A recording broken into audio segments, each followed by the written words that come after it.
Ladies and gentlemen, please welcome the moderator of the session, Rachel Rizzo.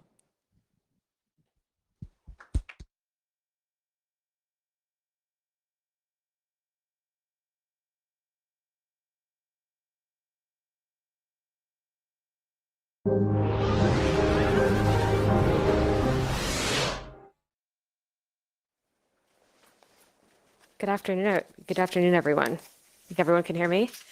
Welcome to day 2 of GLOBSEC. It's an honor to be with everyone today. I can see our speakers up here calling in from Zoom, so we'll go ahead and get started. This afternoon, we are talking about the intersection of climate and security. If you've paid attention to many of the agendas at multilateral institutions, at many defense departments around the world, the increasing intersection between climate and national security and international cooperation is becoming ever more apparent. And so today we have a fantastic panel to discuss just that. First, I'd like to go ahead and present Kate Guy, who is a senior research fellow at the Center for Climate and Security in Washington, D.C. Welcome. Up on the screen there, we have Janani Vivekananda, who is the head of the climate and diplomacy, or the head of the climate diplomacy and security program at Adelphi in Berlin. Hi, Janani, good to see you. We have Alexander Verbeek, who is the policy director, the Environment and Development Resource Center in Brussels. Nice to see you, Alexander. And we have Brian Moran, who's vice president of global sustainability and policy and partnership at Boeing. Brian, it's nice to see you as well. So let's go ahead and get started. Alexander, I'm going to go ahead and turn it right to you because we just had a very important meeting last weekend of G7 leaders in Cornwall. And I noticed that you wrote something and you mentioned that you were disappointed in a way in the climate outcomes of that particular meeting. Can you expand on that a little bit and to tell us what you would have liked to see, especially in terms of the intersection of climate and security at the G7? Yes, I think the essence of what I wrote is that G7 ended up with lots of good intentions. Things you can't disagree with, speaking about moving towards a green economy and help poorer countries and those kind of good intentions. I only missed the thoughts and prayers. But what you really need is very clear timeframes of phasing out fossil fuels and the financing to back all these ambitions. So what they have now is a commitment to end the financing of overseas investment of coal. But if you listen to the International Energy Agency, and that is not some kind of activistic green organization, this used to be until very recently the darling of the fossil fuel industry. They say we should end all investments in all fossil fuel projects, not only coal. So it's too little and too late, and we need much higher ambitions and treat this emergency as an emergency and not as some kind of new policy we should work on in the years to come. Absolutely. I'm going to ask Kate to expand on that. But before I do, I realized that at the beginning, I forgot to let everyone know that we are using Slido for questions. So if you have questions that you'd like to ask the panelists, you can either do that at the microphone when we get to the Q&A section or ask on Slido. So wanted to make sure we had that point of order before we go ahead and dive in. Kate, coming to you, will you expand a little bit on what Alexander was saying about this meeting? And to expand it a little bit, I mean, the role of multinational institutions like the EU, like NATO, when it comes to climate and international security. I mean, there's obviously a role there. What is it? And how can international or different countries that might have different approaches to climate, different goals, how does that sort of manifest itself in these multinational institutions? Yeah, so it's a great segue from what Alexander was just saying, because he was speaking about the urgent need to mitigate, to make stronger commitments, to do something about the climate problem. And unfortunately, we've sort of left it go so far that now the doing something is increasingly security actors having to do something about about the problem, because we're seeing more and more climate destabilization lead to the destabilization of local environments and places with histories and legacies of conflict around the world. And unfortunately, the longer we wait to do something about the climate problem, the worse we know these futures become. There's increasingly incredible analysis done by groups like mine, the Center for Climate and Security, Adelphi, with John Annie and others around the world, looking at how bad things get, even at just half a degree more of warming. The security consequences of that are sort of out of control, let alone the trajectory that we're on. So the exciting thing, I guess, is that you have increasingly Ministry of Defense, political leaders, and like the Alliance earlier this week, understanding that these are security problems that need to be central to security strategies. That is quite new, right? We've been sort of banging on about the security climate intersection for quite a while now. Only within the last year to past few months, I think, are political leaders waking up and realizing this is not just a side issue for discussion in the UNFCCC, in the COP process. This is actually a central security tenet.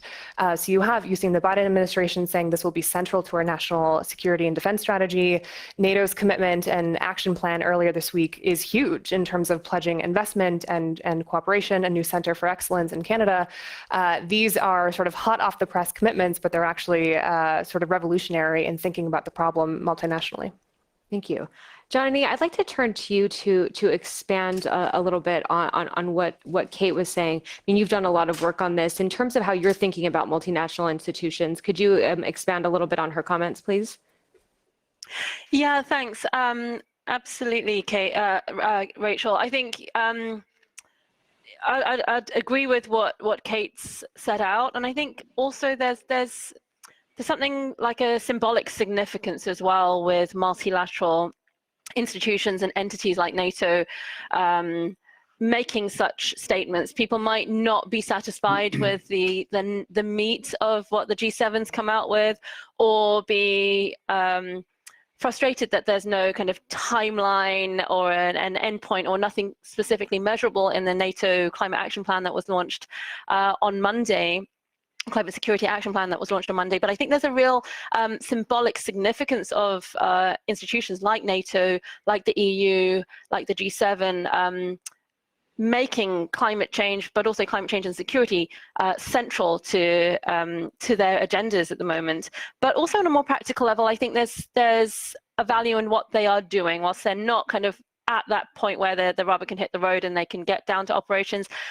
There is, I think, quite substantive action at the strategic level, where there are efforts to integrate climate security considerations into strategic planning.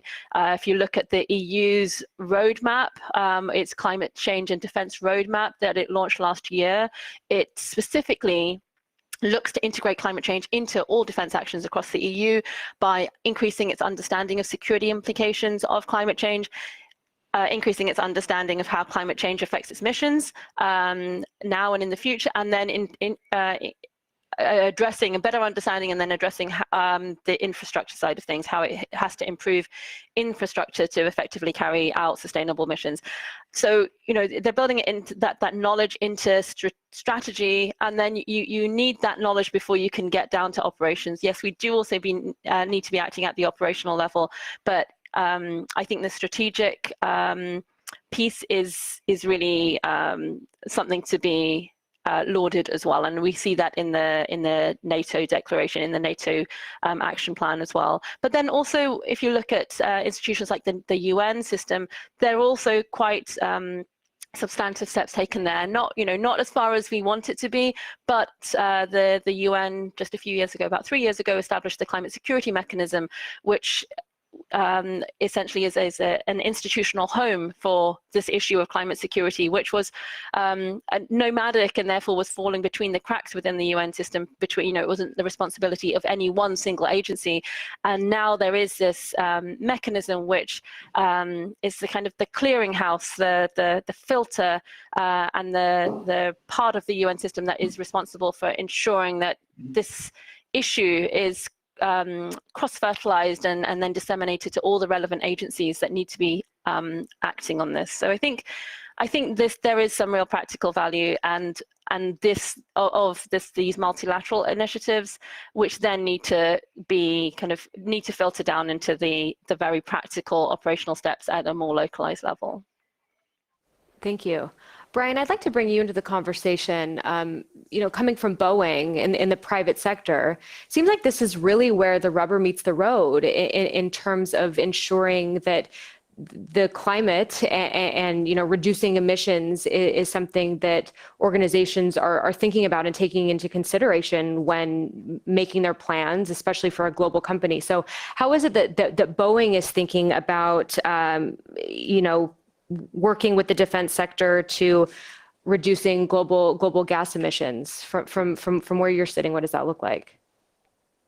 Yeah, hey, thanks, Rachel. And also thanks to GLOBSEC for having us on this panel. It's an honor to be here. Look, we have a vital role to play in decarbonizing aerospace, and we're hard at work in doing so. So at Boeing, we want to be a trusted partner, and we want to be transparent and bringing innovative solutions to our customers, and that's on the commercial side as well as on the defense side. I think the good news is that operational effectiveness and sustainability support each other. They're really two sides of the same coin. And I think as Kate and Janani said, there's some real momentum right now. On the commercial side, if you look at all the declarations to hit net zero by the middle of the century, and even coming out of NATO this week, I think as Kate said, there's a lot of forward progress, and it'll always be a team sport between industry and government.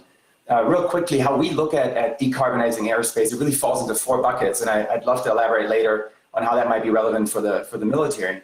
But first, it's fleet renewal, right? Taking less efficient products and airplanes out of the fleets and replacing them with more efficient airplanes. Makes sense. 4 engines to 2 engines. On the operations side, it's the second pillar, using digital tools, using analytics to fly more efficiently, to operate more efficiently, whether it's in the air or on the ground. And then thirdly, renewable energy. And I think that is perhaps, even though we always say there's no silver bullet, but if you're looking for one, it may be sustainable aviation fuels or sustainable fuels. We have a long legacy in pioneering that space. First commercial flight in 2008 on the 747. We flew an F/A-18 Super Hornet with the United States Navy, which we call the Green Hornet on SAF. C-17, which is present in NATO and Papa Hungary, also flew on SAF. So it's technically viable, it's ready, but it needs to be commercially scaled. And then finally, the fourth pillar of how we are decarbonizing aerospace is new technology, whether that's through autonomous systems, lighter materials, more digital design. So we have many levers at our disposal, but transferring some of those now to some of our military partners is an exciting opportunity. Thank you. I'd like to broaden the aperture a little bit, and I'm going to ask Kate and Alexander both to address this question. If you look at the meetings that have taken place over the last week with NATO, US, EU, the G7, I'm thinking specifically about NATO's new strategic concept, which will involve China and Russia heavily. They also have to be partners in the fight against climate change and the climate crisis. So how do you have these two strategic competitors in Russia and China on so many other things play a role that helps us go forward in a way that combats climate change? Kate, I'll ask you for that, and then Alexander, I'll come back to you. Yeah, look, it's a question of how do you compete and cooperate at the same time, and I can tell you it is the question in the debate halls of DC right now, especially when it comes to climate, especially when it comes to China. How I see it, and I sort of work on climate as a geopolitical issue and the winners and losers and all of those questions, I think increasingly we are entering a moment of great power competition. You see this in the Pacific, in the Arctic. What I hope for is that climate change and action on both reducing emissions, but also hopefully action on the security concepts of climate change are just so important and of such mutual interest to countries that the great powers can cooperate on these issues. And I see that very starkly between the US and China and Russia specifically. All three of these countries are facing immense impacts, immense destabilization at home, in their neighborhoods because of climate change. And not just in the long term, right? This is the next few decades, we'll see dramatic impacts in those regions that all countries, especially superpower countries, will have to deal with. So it is in their mutual interest to make sure that we're bending that curve of emissions, and we're also building resilience in areas to prevent some of the worst security outcomes. So to me, it's an issue where, yes, we might be heavily competing, I speak as an American, with our adversaries on many other issues, trade and security and the rest. Climate can potentially be one of those touchstone areas where we can come together, still come to the table and speak in mutual interests. You saw this during the Cold War, right? You had bitter adversaries of the US and USSR still working together on issues like nuclear nonproliferation, and having those spaces where you can build trust, where you can have scientific cooperation, all the rest, can actually be a really important thing for what is otherwise an increasingly competitive moment. Thank you. Alexander, I'd like to turn to you, if you could respond to that as well. Yes, I very much agree with what Kate was just saying. We're all in this together. We've one tiny planet. You fly around it in what is it? In 2 days, you can fly around the planet. We're all stuck here in space. And we have to deal with this very same problem. China will be an essential partner, I think that's the right word, in solving the climate crisis, and by the way, we have quite a few other planetary crises as well in pollution and loss of nature, etc. China produces, I believe, 28% of the CO2 emissions in the world, which is more than all the classical developed nations together produce. So we need China on board. I think China did a huge step, what was it, about a year ago, when they said that they would reach net zero by 2060. After that, of course, everybody has been pushing for become a bit more concrete. They've come forward a little bit. They are on track, of course, not fast enough, but that's the same that you can say for the developed world and the G7 countries. Historically, we were the first ones that started polluting. A country like the United States is in absolute terms of all the greenhouse gases that they have produced since the start of the Industrial Revolution. The US is still the winner, so that also gives a responsibility. We have the means to adapt, and we have we carry the guilt of having produced so much greenhouse gases that we should do so. On the other hand, if you look at this moment, in the dire situation we're in, of course we have to look at China that is producing so much. So we need to work together. Think of examples like, for instance, India and Pakistan. Since the Second World War, they fought 3 wars, but in the meantime, they have always kept cooperating on transboundary rivers. There's like 6 main rivers that go from one country to the other, and they have been working and cooperating on transboundary waters even while they were at war. So, and I also like the comparison that Kate just made with our relationship with the Soviet Union during the Cold War.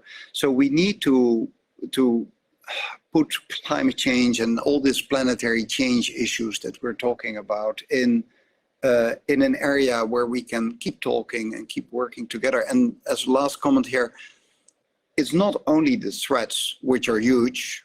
For a country like China, it's 1 meter sea level rise is a third of Shanghai underwater.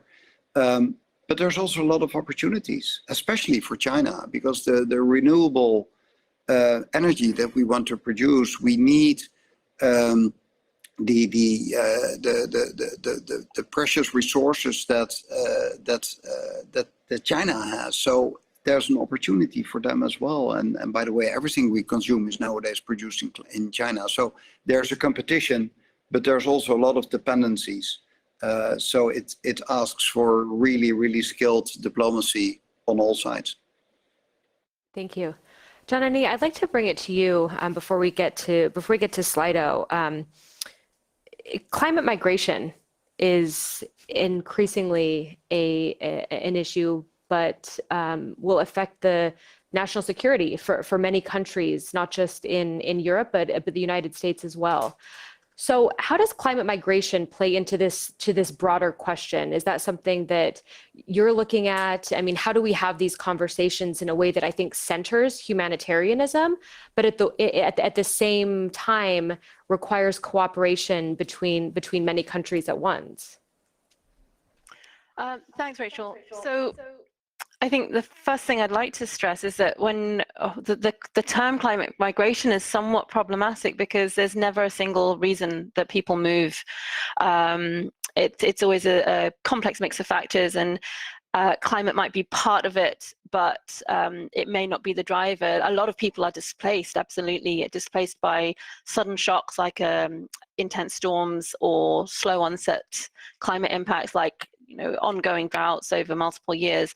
But this idea of the increased number of people that are having to move, be it because they're displaced or it's feeding in, these climate stresses are feeding into their broader decisions to migrate. It is part of the security, the kind of human security risk landscape that we're looking at linked to climate change, but it's not the whole. So I'd just like to speak about that in a bit. But when it comes to climate mobility or the climate-related mobility or migration, it's a narrative which is it's got to be handled really sensitively. If you look at the numbers, if you really look at people on the move, most people are moving, a lot of people are moving, and most people are moving within countries. So there really isn't the evidence that that the media might lead us to believe of kind of hordes of migrants moving because of climate change from the Sahel into Southern Europe and then into Northern Europe, or from Central America into North America.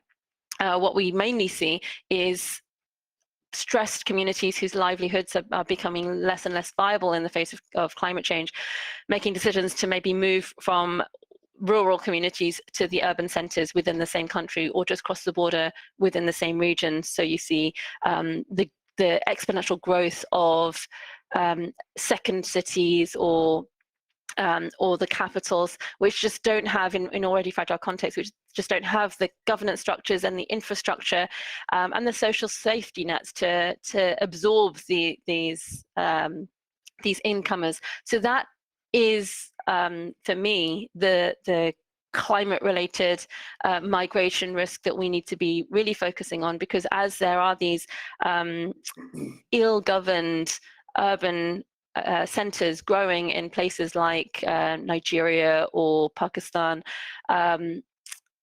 there is much more likelihood of instability and conflict in these contexts than there is with this kind of transboundary kind of Africa into Europe, Latin America, Central America into the US discourse. But as I mentioned, I think the climate-related migration piece is only part of the broader landscape of risks which climate change is presenting to human security. You might have heard climate described as a threat multiplier or a crisis multiplier, is I think how Jens Stoltenberg described it at the NATO summit earlier in the week. But what does this actually mean? It's not just about kind of migration and people having to move and the risks and potential conflict risks linked to this.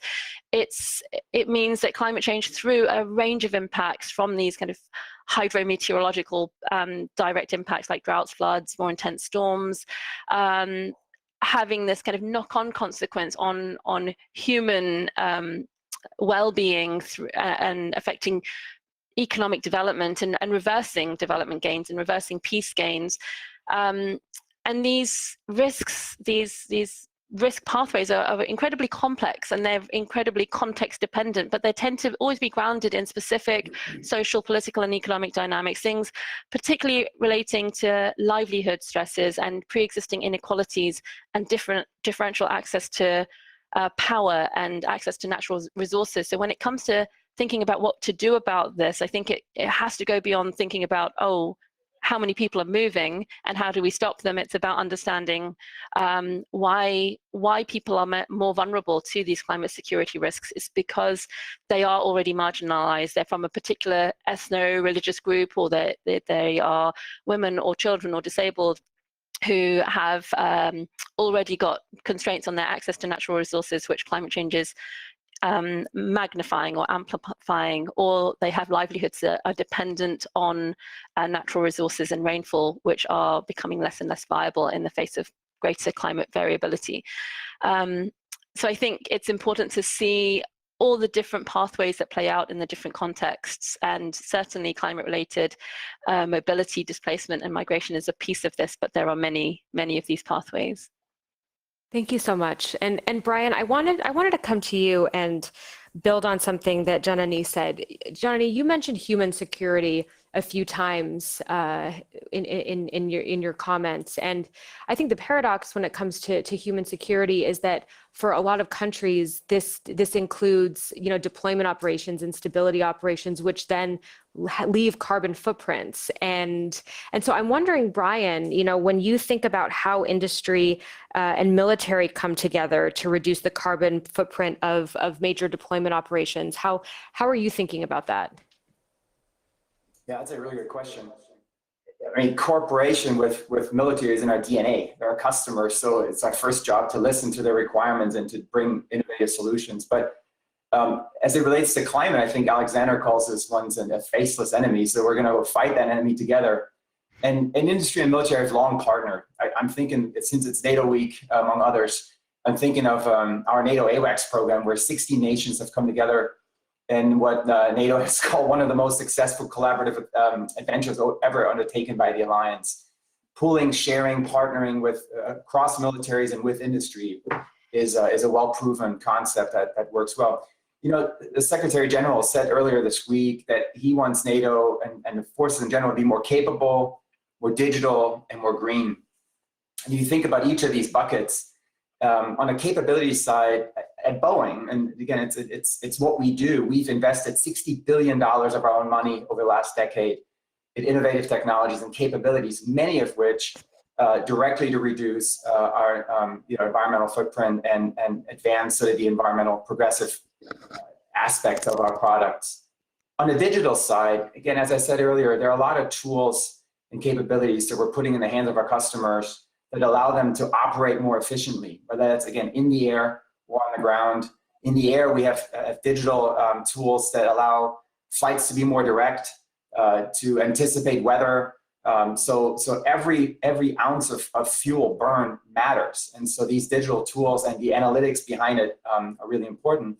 And then his point of being more green, I want to get back to it. I think renewable energy, whether that's on the ground, and there have been many sort of smart defense initiatives at NATO that have piloted that, or in the air with sustainable aviation fuels, which are 50 to 80% lower CO2, I think are perfect examples of where we can partner to further bend the curve and achieve net zero, which NATO, as Kate said earlier, has set out to achieve by the middle of this century. Thank you. So we have a little over 15 minutes left, so I want to go ahead and turn to audience questions. I'll start with Slido, but again, if anyone has a question that they'd like to ask live, just feel free to raise your hand. I'll find you, and you can walk up to the microphone and ask it yourself.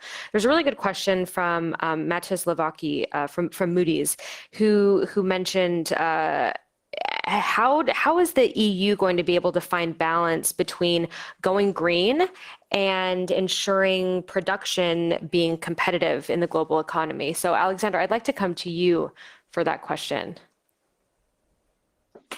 Yeah, I think the EU is rapidly advancing in. Oh, sorry, I have to look at the screen now. I lost it. Sorry, could you repeat the question? Sure. Yep. Will the EU be able? You got it. Okay. Balance between going green and ensuring production being competitive.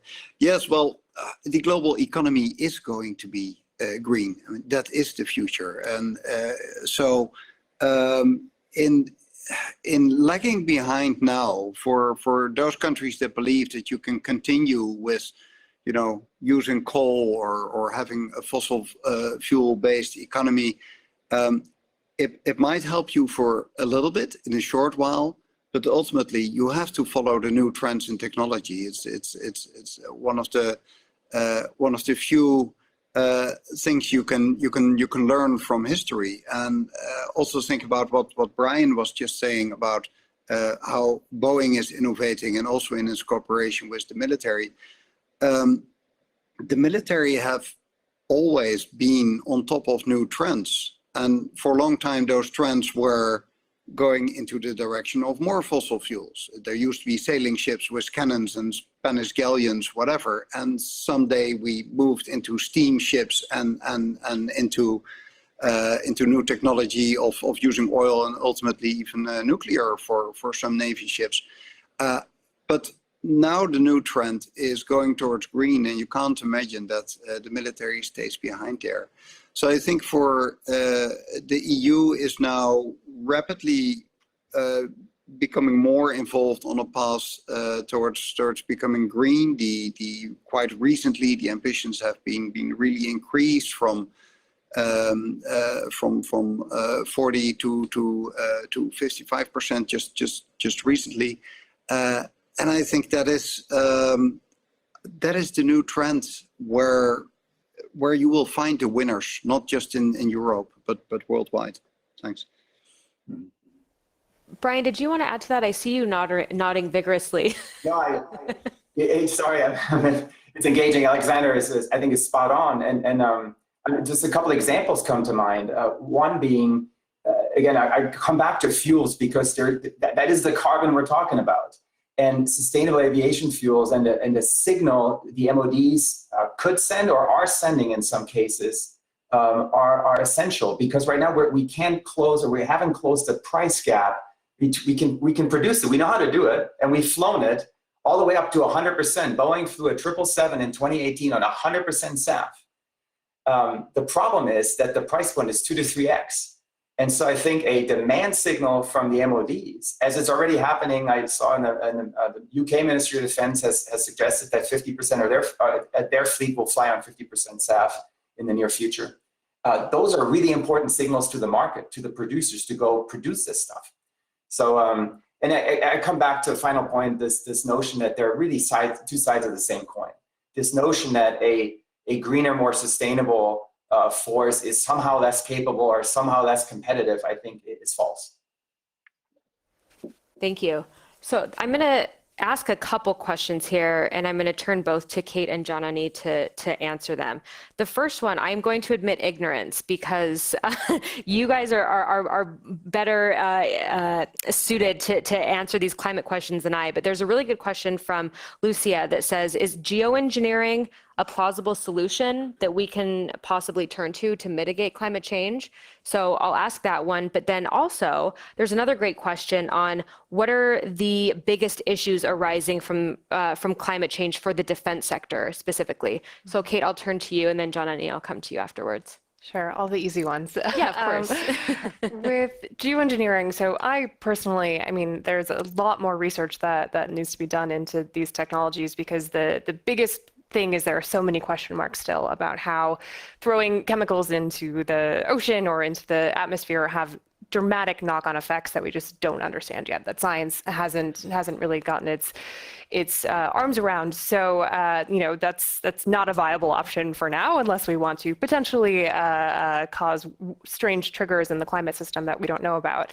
What I am worried about when it comes to geoengineering is the massive security threat behind it. That, regardless of what devastation they could do to our ecosystems, just think about the nature of potential blame behind some of those events. So the example here is, say there was a huge hurricane that we knew was going to strike Norfolk, our biggest naval base in the United States, and we potentially had the power to do something about that, which again is under doubt. Would we be able to say, yes, we're going to do this and change the path of this hurricane if it had knock-on effects down the road that we didn't understand and we didn't know.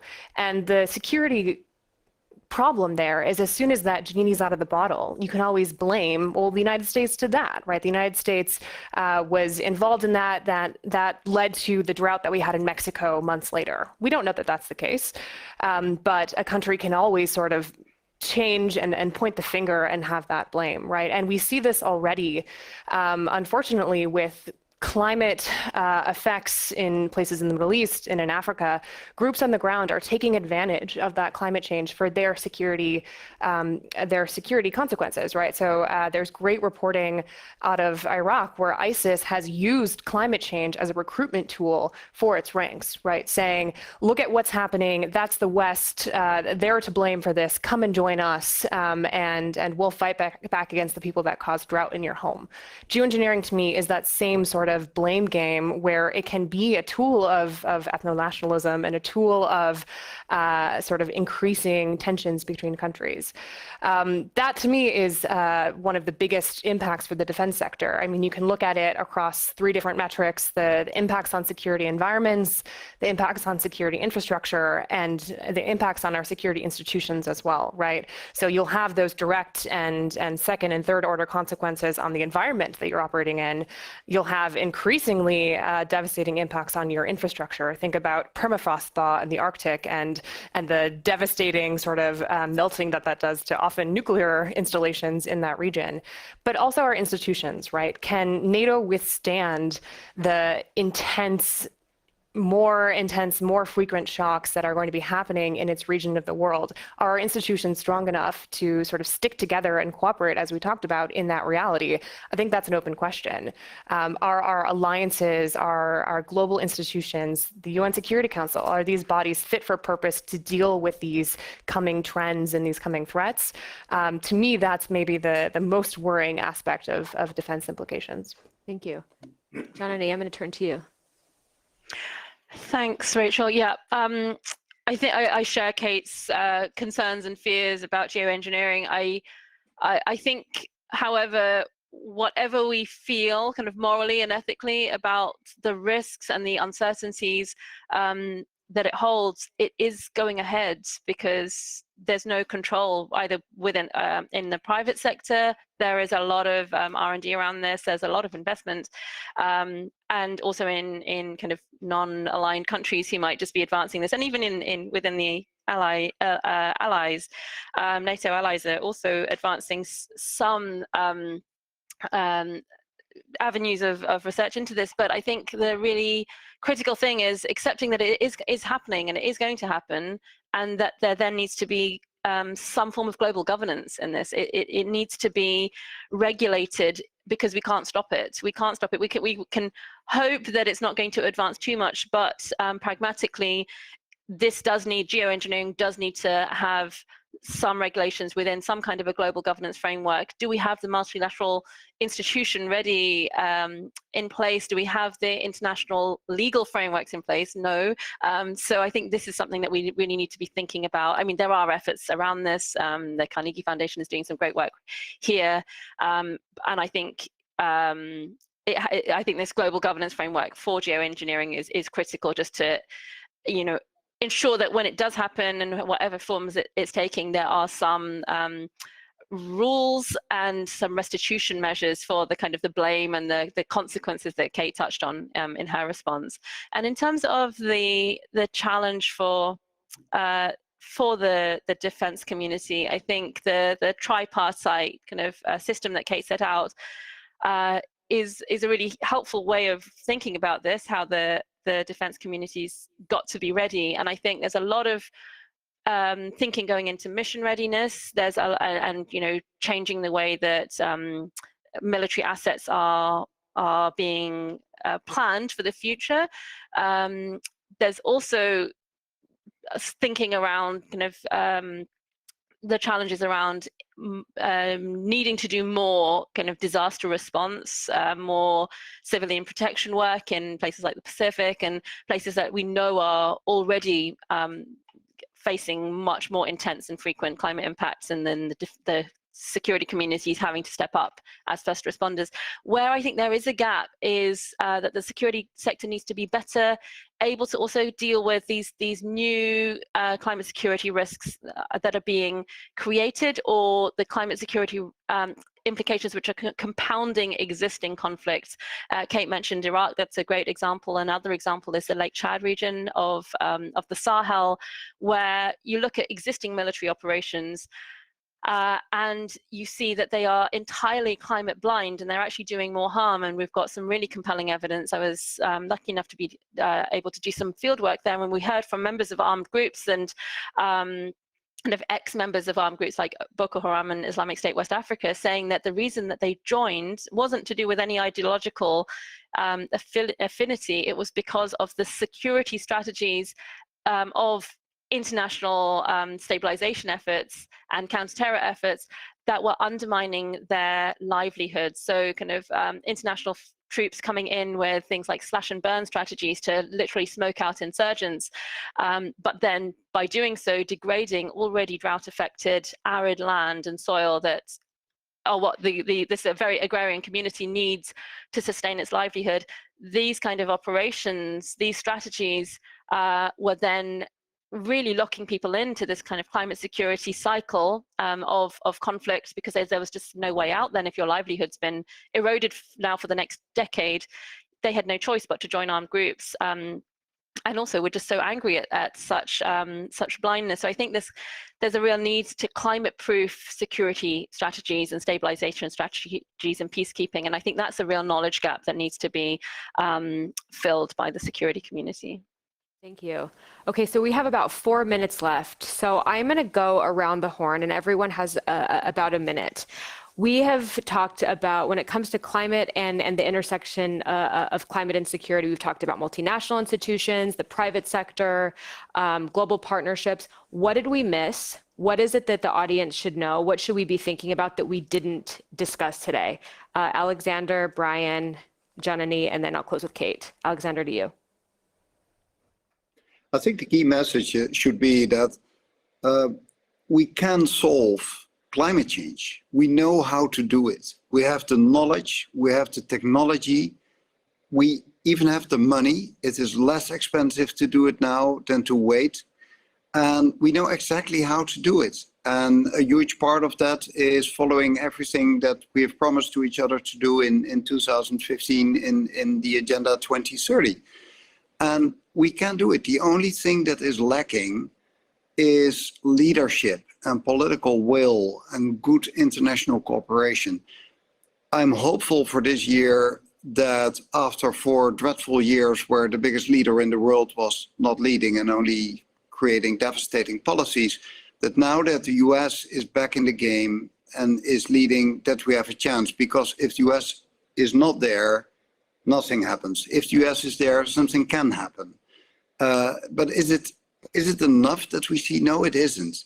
Leading up to COP26, it is so important that this year becomes something like the second half of 2015, where there's hope, where we set the right policies, and where we go forward, because it is doable. That's my 1 minute, I hope. Thank you. Brian? Yeah, look, I thought it was a really good discussion. The one thing that jumps to mind is target setting. I think the Secretary General talked about sort of realistic, ambitious, and concrete targets. You know, at Boeing, we hit net zero for our own operations inside of our 4 walls last year. And you can do that when you know what you're netting against. And so I think whether it's with the US administration or indeed at NATO, setting some targets out and then being able to measure against those is an important opportunity, and where industry can help in that we've been on a journey for some time in burning down and decarbonizing our operations and our footprint. So I think that would be one point. Thank you. Janani, over to you. You got about 30 seconds, and then I'll close with Kate. Oh, goodness. Okay. Well, I think a lot of the conversation we've had, it focuses on mitigation, on reducing emissions. I think we also need to give equal space to adaptation, the need to adapt to the climate risks already at play. I think oftentimes people get fixated on technical responses to these climate risks.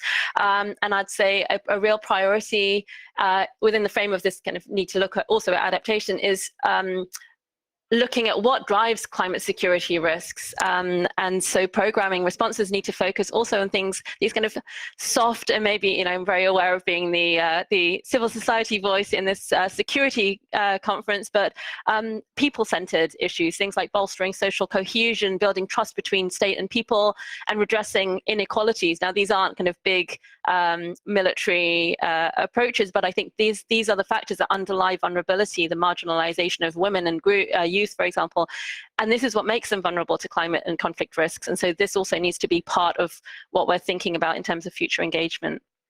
Thank you.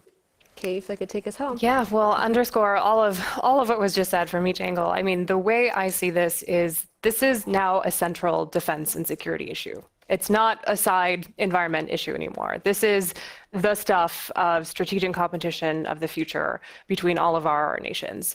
So it's not something that we can just forget about or keep to the environment ministries anymore. It's stuff that our defense ministries need to understand.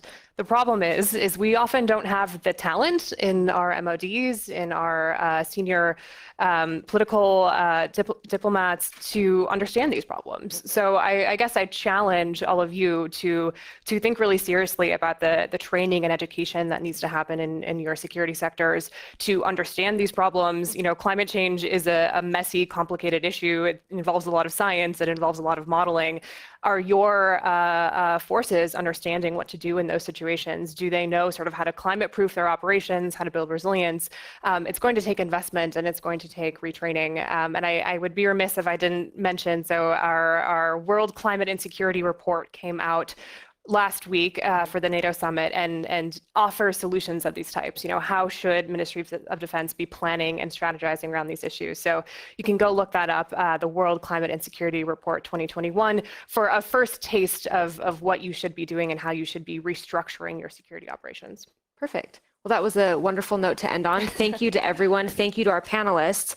We're going to continue in this room at 2:20 with a session on political extremism goes virtual and international. But right now, we'll be streaming Maria Teresia Stage with a GLOBSEC talk from Radislav Danilak and a session Growing the Digital Economy in CEE with ministers from Slovakia, Estonia, and Slovenia. So thank you, GLOBSEC. Thank you to our panelists, and have a wonderful rest of the day. Thank you, Rachel. Thank you. Thank you.